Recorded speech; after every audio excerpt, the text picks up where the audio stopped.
한용운의 알 수 없어요, I don't know에 대해서 살펴보도록 하겠습니다. 이 작품은 자연의 신비로움 뒤에 있는 원리를 의인화하여, 요거 체크 들어가겠네요. 그죠? 의인화 체크. 절대적 존재에 대한 깨달음을 형상화하고 있다. 전체 6행으로 이루어진 이 작품은 크게 두 부분으로 나눌 수 있는데, 잠깐. 6행이야? 그러면 꼴랑 6줄? 자, 1행부터 5행까지는 누구는 누구의 무엇입니까? 라는 동일한 구조, 통사구조의 반복이 되겠네요. 그죠? 신비하고 아름다운 자연현상이 누구의 모습인지를 묻고 있다. 이것은 시적 화자가 세상의 모든 사물 속에서 절대적 가치의 존재를 깨달아가는 과정이라고 할 수 있다. 그리고 화자는 6행에서 이미 부재하더라도, 즉 부정적 현실이겠네요. 약한 등불이 되어 라고 하는 거 보니까 희생적인 모습이네요. 자, 구도자적 자세가 드러난다. 갑자기 뜬금없는 웬 구도자? 이건요, 그냥 이렇게 하세요. 공식이라고 보세요. 자, 한용운이라는 사람은요, 스님이에요. 스님이니까 구도를 할 수 있어요. 그죠?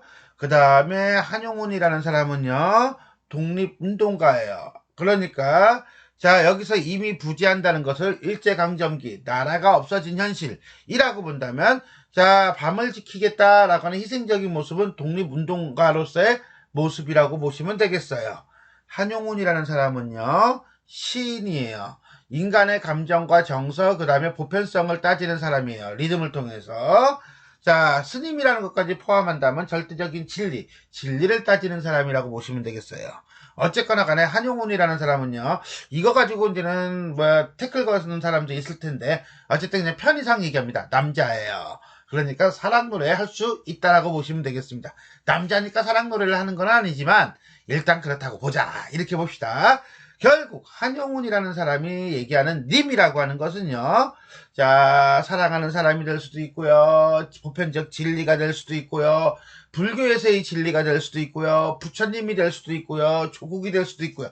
어쨌거나 간에 님의 침묵이라고 하는 시집, 님의 침묵 말고 님의 침묵이라는 시집에 보면은 마음속에 기른 것은 다 님이다라고 표현하고 있어요. 그러니까 결국은 모든 걸 다 님이라고 보시면 돼요. 그러니까는 그렇게 놓고서나 작품을, 한용운의 시를 이해하는 것이 속이 편합니다. 그러니까는 갑자기 설명하는데 어느 구절에는 부처님이라고 했다, 어느 구절에는 조국이라고 했다, 막 왔다 갔다 하는 경우가 있을 거야. 문제집을 풀 때도 그렇고, 아니면은 자습서를 볼 때도 그렇고, 해설서를 볼 때도 그렇고, 막 왔다 갔다 하면은 이 사람의 시가 원래 이런 거니까 이거 다 같이 봐야 되는구나 라고 이해하시면 됩니다. 오케이. 그러면 전체적으로 작품을 한번 쭉 읽어보겠습니다. 바람도 없는 공중에 수직의 파문을 내이며 고요히 떨어지는 어떡잎은 누구의 발자취입니까? 지리한 장막 끝에 서풍에 몰려가는 검은 구름에 터진 틈으로 언뜻 보이는 푸른 하늘은 누구의 얼굴입니까? 꽃도 없는 깊은 나무에 푸른 이끼를 거쳐서 옛탑 위에 고요한 하늘을 스치며 알 수 없는 향기는 누구의 입김입니까? 자, 여기죠? 오동잎은 누구의 발자취입니까? 하늘은 누구의 얼굴입니까? 향기는 누구의 입김입니까? 요게 똑같다는 거예요. 그죠? 자, 계속 갑시다. 그너는 알지도 못하는 곳에서 나서 돌뿌리를 울리고 가늘게 흐르는 작은 시내는 누구의 노래입니까? 연꽃 같은 발꿈치로 가히 없는 바다를 밟고 옷 같은 손으로 끝없는 하늘을 만지면서 떨어지는 해를 곱게 단장하는 저녁노을은 누구의 시입니까? 여기까지가 한 센텐스, 1행부터 5행까지. 네, 행이라고 했는데 좀 길다. 행이요. 타고 남은 재가 다시 기름이 됩니다. 와우, 이거 뻔하다. 뭐예요? 역설법이죠. 자, 그칠 줄 모르고 타는 나의 가슴은 누구의 밤을 지키는 약한 등불입니까? 자, 그래서 누구가 지금 어떤 상태라는 거야? 밤이라는 거죠. 나는 뭐 하겠다는 거야? 등불이 되겠다는 거죠. 자, 이렇게 해서 한용운의 알 수 없어요 쭉 한번 읽어봤습니다. 그럼 이제 본격적으로 한 행 한 구절 한 구절 살펴보도록 하겠습니다. 1행 보겠습니다. 자, 바람도 없는 공중에 수직의 파문을 내이며 라고 하는 거 보니까 수직이니까 떨어지는 거죠. 뭐가 떨어지고 있어요? 그렇죠. 오동립이 떨어지고 있는 거예요. 근데 오동립이 떨어집니다. 그냥 떨어지는 게 아니라 공기의 흐름에 전부 다 파동을 일으키는 거야. 무슨 갑자기 물리시간이 되는 것 같은 느낌인데, 바람도 없는 공중에서 살살 떨어지는데 그 파동, 공기의 파동이, 파장이 막 일어나? 그게 가능해? 눈에 보여? 안 보이죠. 안 보이지만 그렇다고 우리는 머릿속으로는 이해돼요, 안 돼요? 이해돼요. 왜? 그럴 수 있거든요. 물리적 법칙에 의하면. 결국 보이지 않지만 엄연히 존재하는 실제의 모습을 이렇게 수직의 파문이라고 하는 구조를 통해서 표현하고 있다라고 보시면 돼요. 내이며 고요히 떨어지는 어떡잎은, 자, 이건 뭐예요? 엄연히 존재하는 자연현상이죠. 그리고 그것은 절대적 존재를 깨닫게 해주는 자연현상이면서 누구의 발자취입니까? 라고 했으니까 임의 발자취가 되겠죠. 그리고 시각적 심상이라고 보시면 되겠습니다. 됐어요? 여기까지? 누구의 라고 하는 것은 절대적 존재. 조국이 될 수도 있고요, 부처가 될 수도 있고요, 진리가 될 수도 있고요, 임일 수도 있고요, 기타 등등등의 발자취입니까? 의문형 진술로 끝냈네요. 아까 전체적으로 읽으면서 우리가 입니까가 되게 많았어요. 그죠? 그러니까는 여기서만 설명하고 뒤는 생략하겠습니다. 이후 반복적으로 나타나는데 운율을 형성한다. 그 다음에 화자의 의지와 생각을 강조한다. 결국은 이 시는 일행 같은 경우는 오동립을 뭘로 보고 있는 거야? 그렇지, 발자취로 보고 있는 거죠. 이 말은 오동립이 떨어지는 일 속에도 신의 섭리, 신의 발자취가 깃들여 있다고 인식하고 있습니다. 이행을 보겠습니다. 지루한 길고 긴 장막 끝에 라고 했는데, 이것은 어떤 얼굴을 알지 못하는 상태, 얼굴을 알기 이전의 상태, 즉 뭡니까? 깨달음이 없는 상태. 끝에 서풍에 몰려가는 검은 구름은 결국 뭐야? 깨달음이 없으니까 뭐요? 세속적 번뇌가 있는 틈틈이 중간중간에 언뜻 잠깐씩 보이는 푸른 하늘은 고난 속에서, 번뇌 속에서 얻은 순간적 깨달음이라고 보시면 돼요. 시각적 심상이고요. 누구의 얼굴입니까? 좀 전에 설명했으니까 그냥 제낀다고 했어요. 자, 그런데 여기서는 검은 구름 속에서 언뜻 하늘이 보이네요. 어떤 하늘이? 푸른 하늘이요. 자, 여기서 색채의 대비가 일어나고 있다라고 보시면 되겠습니다. 이행은 언뜻 보이는 푸른 하늘을 님의 얼굴로 인식하며 순간순간 깨닫는 진리를 나타내고 있다라고 보시면 되겠습니다. 삼행 보겠습니다. 꽃도 없는 깊은 나무에, 꽃도 없는 깊은 나무니까 이거는 비생명적 상황, 즉 죽어있는 상황이라고 보면 돼요. 푸른 이끼를 거쳐서 오랜 시간이 지났나 봐요. 그죠?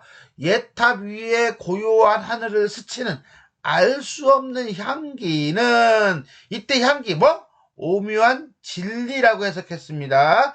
향기니까 후각적 심상입니다. 누구의 입김입니까? 결국 알 수 없는 향기를 뭘로 인식하고 있는 거야? 그렇지, 입김으로 인식하고 있는 거죠. 그렇게 함으로써 임은 인간의 예지로는 파악될 수 없는 어떤 근원적인 오묘한 진리, 근원성을 가지고 있는 존재임을 발견하고 있다. 근원은 알지도 못하는 곳에서, 근원은 알지도 못하는 것, 너무너무 깊고 깊어. 그래서 그 출발점을 알지 못해 너무너무 무한한 어떤 자연의 세계 내지는 불도의 세계, 기타 등등등등등 에서 돌뿌리를 올리고 가늘게 흐르는 무엇은 작은 시내는 노래입니까잖아. 그러니까 당연히 청각적 심상이겠죠. 임의 노래네요. 결국은 시내를 무엇으로? 노래로 인식하고 있어요. 노래 부르면서 슬퍼하는 사람보다는 노래 부르면서 즐거워하는 사람이 더 많겠죠?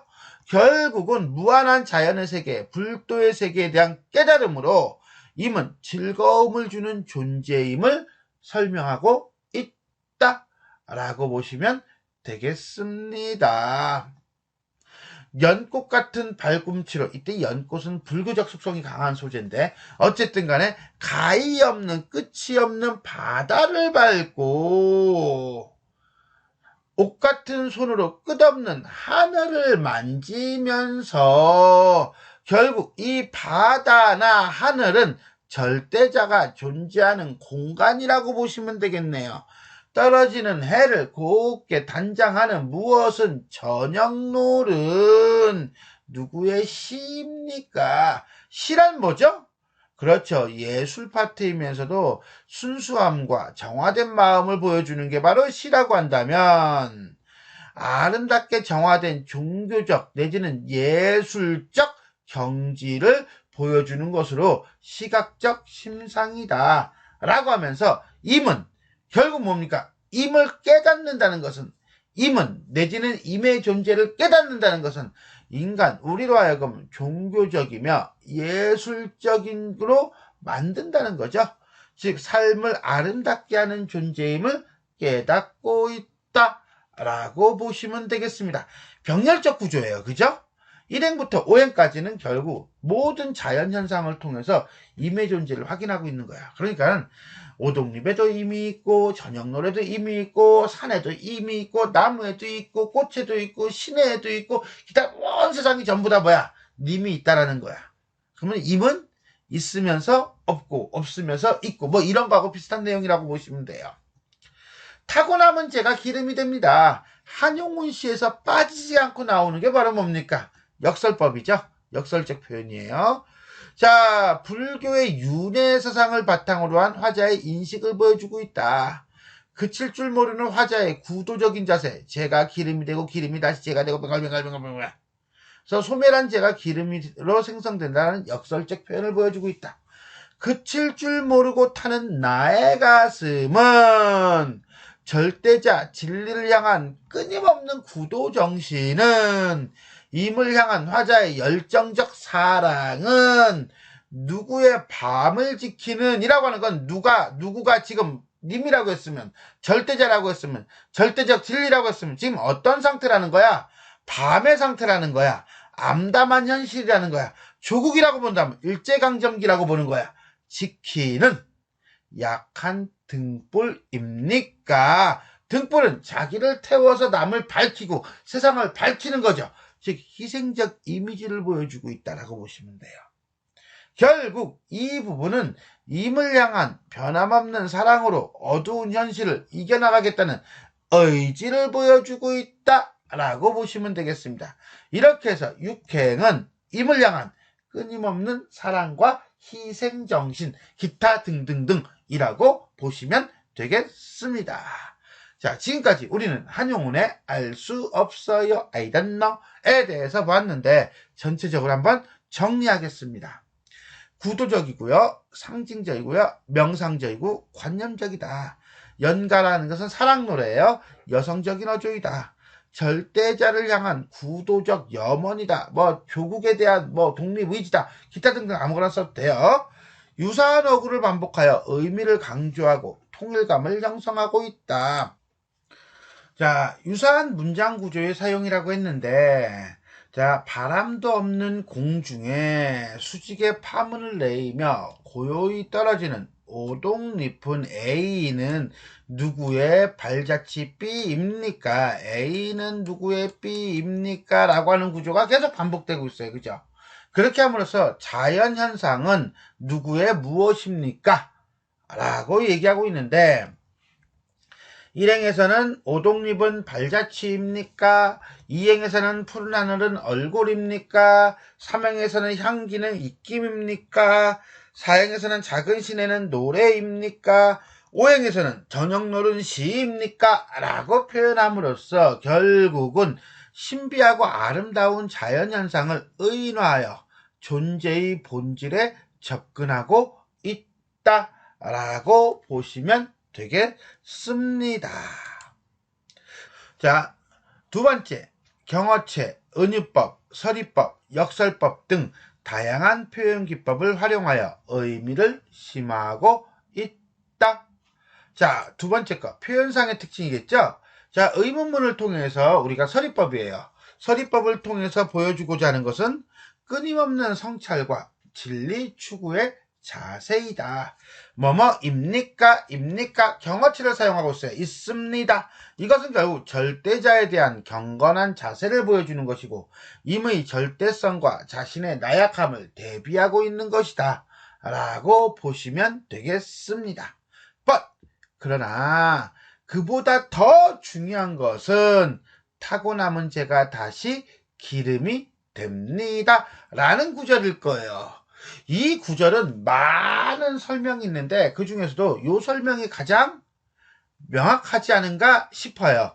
보통 가슴이 탄다는 것은 어떤 대상에 대한 열정과 간절하게 구함을 나타낸다. 시인은 끊임없는 열정과 간구 속에 있다.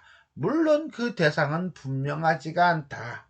하지만 시에 나타난 누구가 그 대상이라고 생각하는 것은 그렇게 어렵지가 않다. 그럼 두둥 누구란 과연 누구인가? 라는 점에서 본다면 1차적으로 뭐일 것이다. 자연의 질서를 관장하는 절대자 또는 절대적 진리일 것이다. 그런 점에서 본다면 그칠 줄 모르고 타는 가슴은 절대적 진리에 대한 열정이라고 보면 되겠다. 두 번째는 사랑하는 사람으로 보는 것이다.